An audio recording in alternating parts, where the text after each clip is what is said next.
are such variations depending on the culture to which you belong to. We come to the next slide. Face is the focal point of conversation and interaction, and hence the impact of its movements and expressions is magnified. While you're conversing, while you're interacting, your face is the focal point.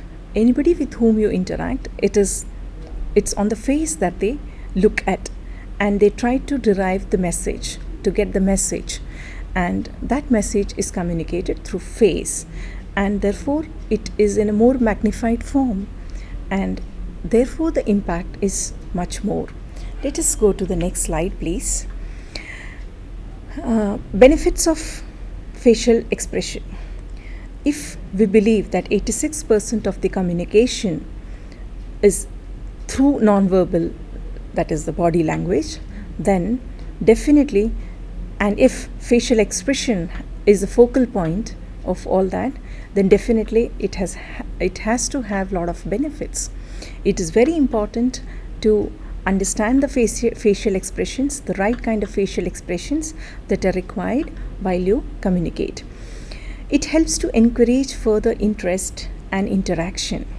Facial expressions can communicate nearly any emotion you want. So there are two basic things that you have to understand.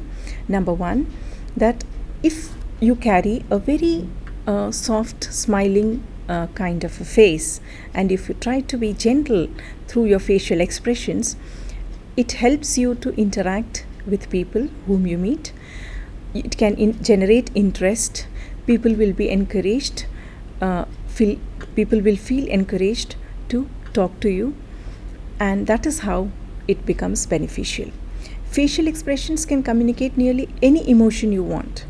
And emotion, when I mean through facial expressions, there are various emotions that can be expressed, and which I'll be showing you. I'll have brought some images which you can see how effective such facial expressions can be. As I said earlier, all emotions, feelings more effectively than words you can have through facial expression. Shall we now take a glimpse of few emotions and the manner in which they are communicated, so that we are able to understand the facial expressions better? Have you ever watched a classical dance? It's quite possible you might not understand the song that is being sung on which the dance is performed, but still the dancer, with all the right expressions, is able to communicate to you the right message. Now let us look at this facial expression. A very contented, happy face is being displayed on the screen for you. You don't have to look at the left side, whatever is written, as to how happiness can be expressed through your facial muscles.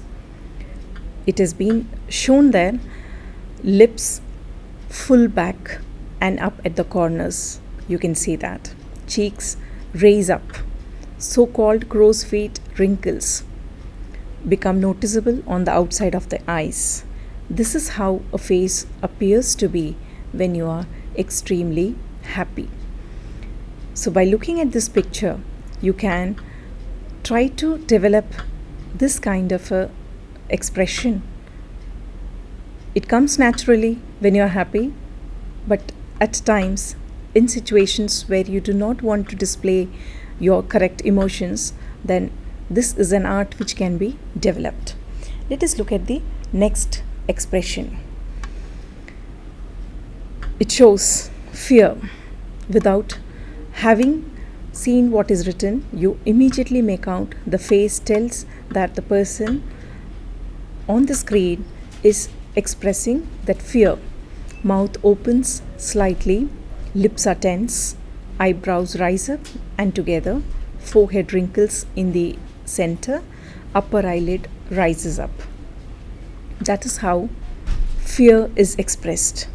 So the muscles of the mouth, lips, forehead, eyelid. All these things work together in order to show this particular expression.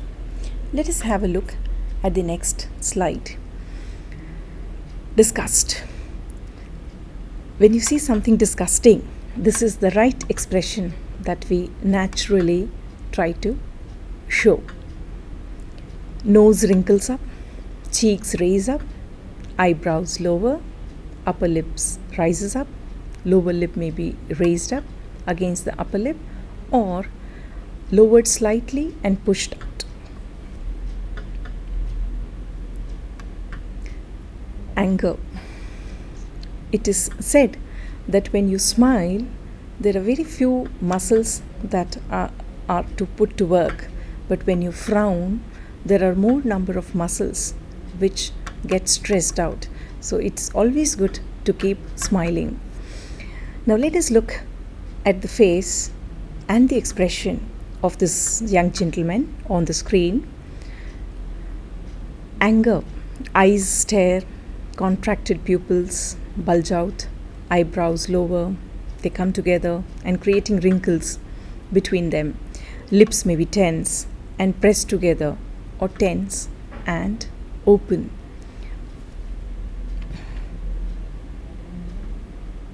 This is the kind of expression which we generally do not like to see, but whenever we are sad, this is the kind of expression we produce on our face, and anybody who looks at our face immediately knows that the person is sad. The lips draw down in the corners, perhaps trembling, eyebrows rise up slightly, upper eyelid rises up in the inner corner. You can see that happening over there, and that is surprise element here. Eyelids open wide, eyebrows arch up, wrinkles appear across entire forehead. At times the jaw drops, but as you can see on the screen that here the jaws haven't. At times it drops and the mouth opens. Mostly when you're surprised, your mouth tends to open, but here this particular image that you're seeing doesn't show the mouth open as a mouth open, but still the eyes, the eyelids that are wide open immediately gives you the message that the person is surprised. Let us have a look at the next slide. After having gone through all these expressions, that is the fear, disgust, surprise, smile, they all are expressed through your face without having uttered a single word.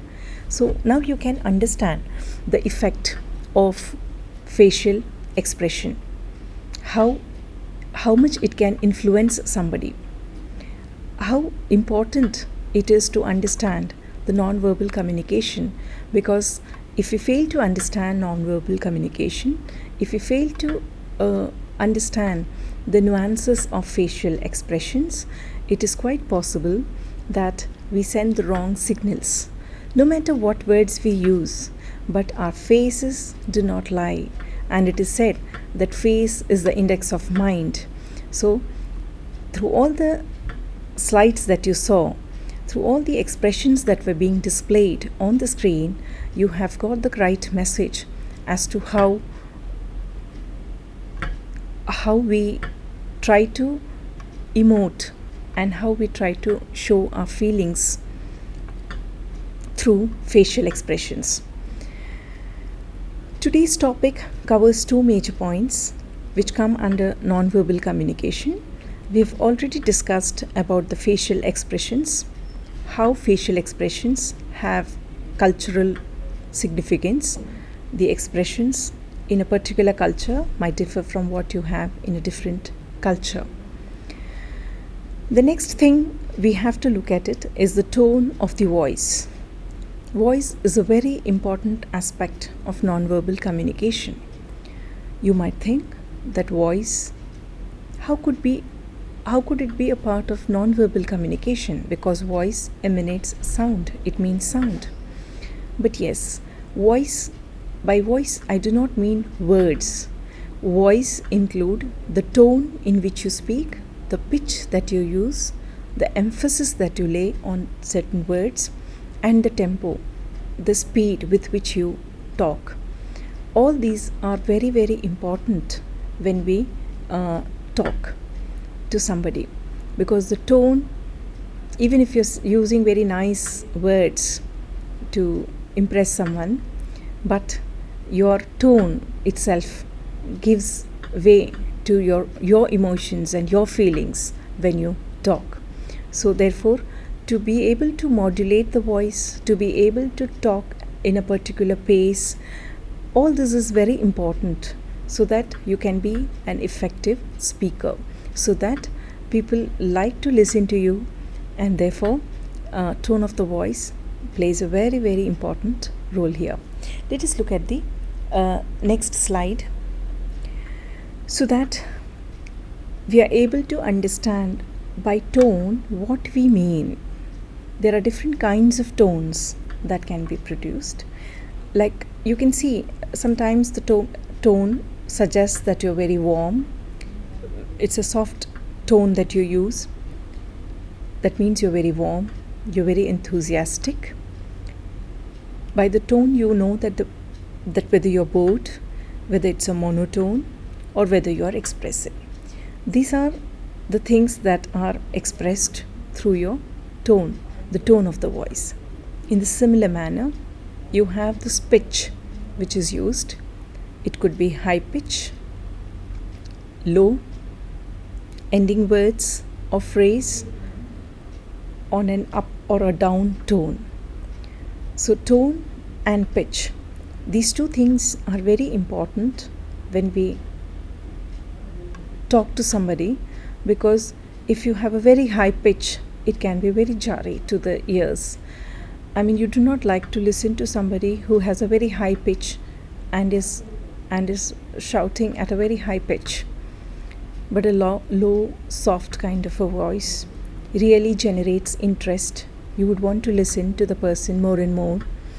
And that is why it is very important to learn to modulate the voice, to be able to use the right kind of tone, so that the message that you're trying to communicate effectively reaches the person.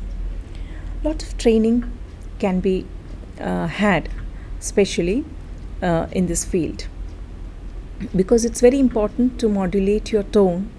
Unless and until you do that, it doesn't really get through the message that you're trying to communicate. It becomes very monotonous if you don't use this kind of tone. If you don't use the right pitch, you don't lay the right emphasis. As you can see, if you put less emphasis on a particular word, also it becomes ineffective. And at the same time, when you put more emphasis, also it becomes ineffective. So everything has to be done in the proper manner. The emphasis, rhythmic, unexpected, excessive, or absent. Sometimes there is no emphasis at all when we talk. So then it means you are not able to use your voice, modulate your voice as effectively as you are required to do. The volume of the voice, very important. When somebody makes it very loud, somebody makes it very soft, somebody is projecting something, variable, appropriate for the situation. Sometimes you need to shout. Like if the class is very noisy, the teacher is required to raise a pitch and shout and scream and tell the students not to talk. That happens at times when the crowd is unmanageable, because always soft and gentle words and tone doesn't work. So in the appropriate situation, to be able to handle the situation, you have to use the right kind of tone. Only then and then you will be able to communicate your message in the most effective manner. And as far as non-verbal communication is concerned, as we have been covering facial expressions and tone of voice, it is very, very important that we keep this in mind all the time, that without having trained also, it comes naturally to us, but wherever required, we shouldn't feel hesitant, and we need to undergo the required training so that you use the right kind of expression at the right place, so that you do not communicate wrong messages at the wrong place and therefore feel embarrassed about it. As we move ahead with the tone of the voice, we definitely need to talk about the tempo that we use, the speed, the variability, the rhythm, pacing. All this is important. While we look at the contrast, loud, soft, fast, slow, high, low. So you have this contrasting tone also, like you have loud and soft, fast and slow, high and low. We keep changing and modulating this at the time of talking. When we talk to somebody, this is how sometimes you are loud, sometimes you are soft. So you find contrasts even in the tone of the voice, the speed of the voice. When you're very excited, you talk with great speed. There is a lot of variability sometimes in your tempo. Now, accent is another aspect when we talk about tone of the voice, because non-native speakers, pronunciations especially, immediately you can make out this person is non-native just by paying attention to the accent that the person uses. Similar is the case with pronunciation. When we talk about English being spoken in India, you can find a lot of varieties, isn't it?